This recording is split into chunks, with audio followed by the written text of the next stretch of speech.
네, 안녕하세요. 멘탈이 전부다의 철영입니다. 네, 설 연휴가 얼마 안 남았습니다. 시장은 다시 반등의 분위기로 흐르고 있는데요. 미국 증시는 약세였던 나스닥이 재차 힘을 내며 3대 지수가 모두 올랐고, 암호화폐 시장은 비트코인이 오랜만에 44,000달러를 넘으며 전반적으로 강세였습니다. 우선 현재 시장의 관심사 두 개는 금리와 경기죠. 근데 오늘도 연준 의원들은 매파적 입장을 지지했습니다. 수정 콜린스 의원은 올해 하반기에야 금리 인하가 가능할 수 있을 것이라며 강력한 입장을 표명했고, 얼마 전 이미 매파적 입장을 보였던 닐 카시카리 의원도 다시 한번 올해 금리 인하는 두세 차례 정도라면서 연준이 그동안 보여왔던 의사를 확고히 했습니다. 문제는 시장이 이걸 믿지 않는다는 점입니다. 파월의 발언 당시 잠시 올랐던 금리 전망치가 재차 떨어졌습니다. 6월로 잠깐 밀렸던 금리 인하 예측 시기는 다시 5월로 당겨졌고, 연말까지 금리가 5차례 인하된다는 의견이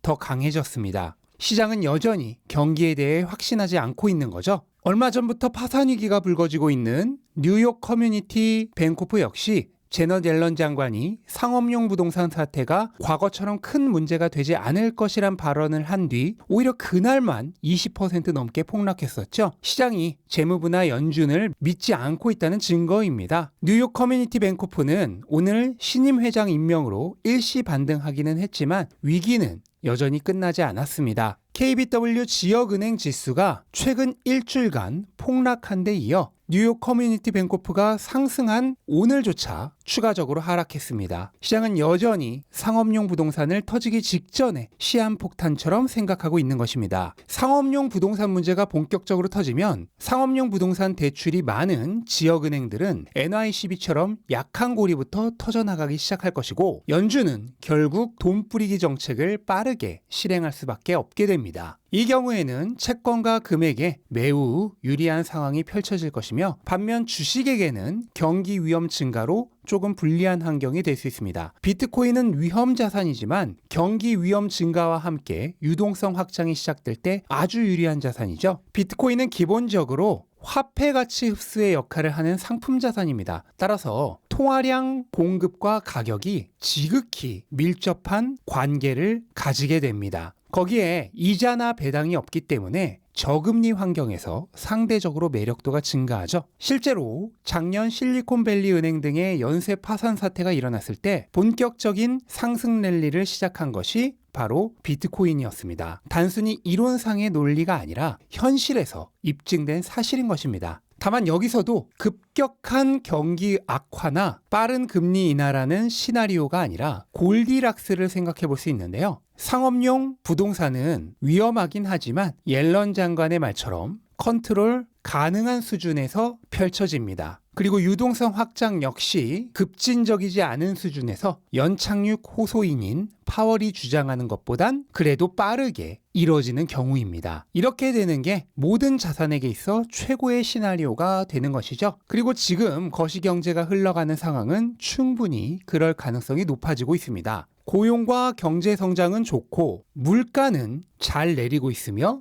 약한 고리에서는 잡음이 나고 있습니다. 강함과 약함이 공존하는 골디락스 가능성이 실제로 커지고 있는 것입니다. 그리고 골디락스가 가장 반가운 것은 당연히 증시죠. 경기의 영향을 많이 받기 때문입니다. S&P는 신고가를 달성한 이후에도 여전히 랠리를 이어나가고 있습니다. S&P는 최근 60년간 하락한 다음 해에 상승했을 때 그 다음 해에 하락한 적이 단 한 차례도 없습니다. 그러니까 2022년에 하락하고 그 다음 해인 2023년에 상승했으니 이 다음 해인 2024년은 역사적 평균으로 봤을 때는 무조건 상승한다는 얘기입니다. 나스닥은 조만간 신고가 달성이 유력합니다. 이미 정해진 미래라고 말씀드렸죠. 그리고 최고 주도주인 엔비디아는 모건 스탠리가 목표 주가를 올리며 $700마저 넘어 신고가 랠리를 계속하고 있습니다. 비록 단기적 과열은 있을 수 있지만 이전 가격대를 의미 있는 형태로 돌파한 시점에서 이미 모멘텀의 지속은 예견된 일이죠. 비트코인 역시 오랜만에 44,000달러를 돌파했습니다. 아직 최근 몇 달간 갇혀있던 44,000달러의 저항 범위를 완전히 돌파한 것은 아니지만 조만간 그렇게 될 확률이 높아 보입니다. 우선 가격 흐름적으로 봤을 때 계속 횡보하는 동안 손바뀜이 일어나면서 현물 ETF 사태로 발생했던 거품이 거의 다 해소되고 있습니다. 그리고 앞에서 설명한 것처럼 지역은행 위기는 투자자들에게 작년 은행 파산 사태를 상기시키면서 가격 상승 요소로 작용하고 있습니다. 결정적으로 최근 비트코인 가격 약세의 주범이었던 ETF 후폭풍이 거의 정리되어 가고 있다는 점입니다. 그레이스케일발 매도 물량은 끊임없이 하락하며 최근 1억 달러 근처까지 줄어든 데 이어서 어제는 최초로 7,200만 달러를 기록하며 1억 달러 이하로 매도 물량이 내려왔습니다. 그리고 오늘은 블랙록보다도 낮은 거래량을 기록하면서 이 추세가 계속될 것임을 암시했습니다. 이제 누가 봐도 그레이스케일 매도 물량은 약해지고 있죠. 반면 다른 ETF들은 끊임없이 비트코인을 흡입하고 있습니다. 그레이스케일 유출 물량을 제외하고 나서도 거의 17억 달러에 달하는 순유입이 있었습니다. 금해 최초 한 달간 유입량이 물가를 감안해도 19억 달러였으니까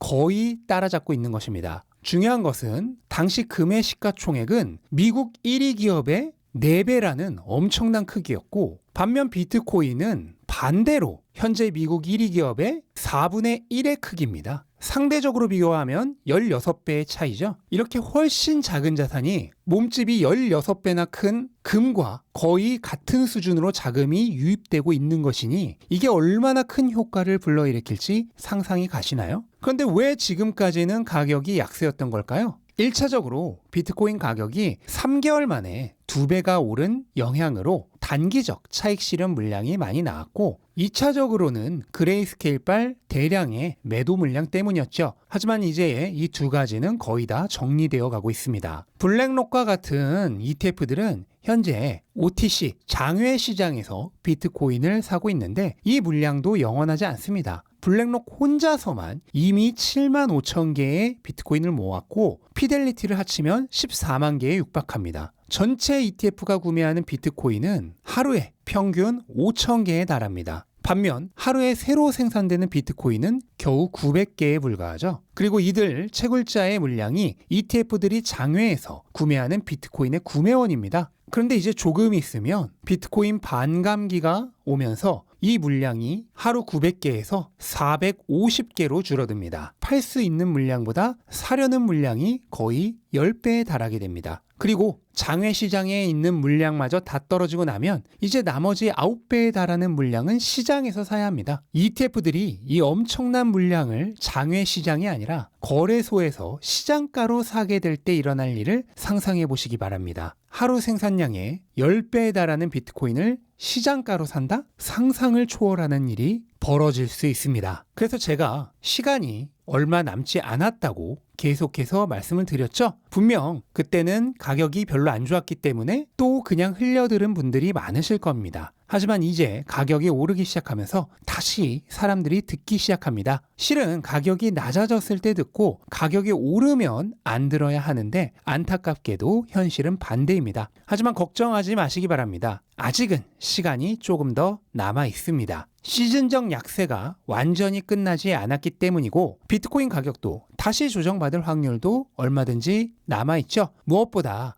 앞으로 벌어지게 될 일에 비하면 지금의 가격은 얼마가 되었든 여전히 세 발의 피 수준으로 낮은 가격이기 때문입니다. 다시 말씀드립니다. 기회가 있을 때 잡으시기 바랍니다. 짧은 시간 동안 인생을 바꿀 수 있을 정도의 기회는 그렇게 자주 주어지지 않습니다. 겨우 그런 기회가 주어졌는데 준비가 되어 있지 않아 놓친다면 얼마나 통탄할 일인가요? 이제 정말로 시간이 그리 길게 남지 않았습니다. 짧은 시간 동안에도 여러분의 인생은 극적으로 바뀔 수 있습니다. 원래 삶이란 작은 선택 하나로 전체 궤도가 완전히 다른 방향으로 흐르기도 합니다. 그리고 오늘 결심을 내린 이 작은 선택 하나로 인생 전체가 바뀌는 운명의 날이 될 수 있습니다. 제가 맨날 운명의 날을 주장하는데 오늘의 작은 결심 하나가 정말로 인생 전체를 바꿔놓을 수도 있습니다. 그리고 아직 여전히 늦지 않았습니다.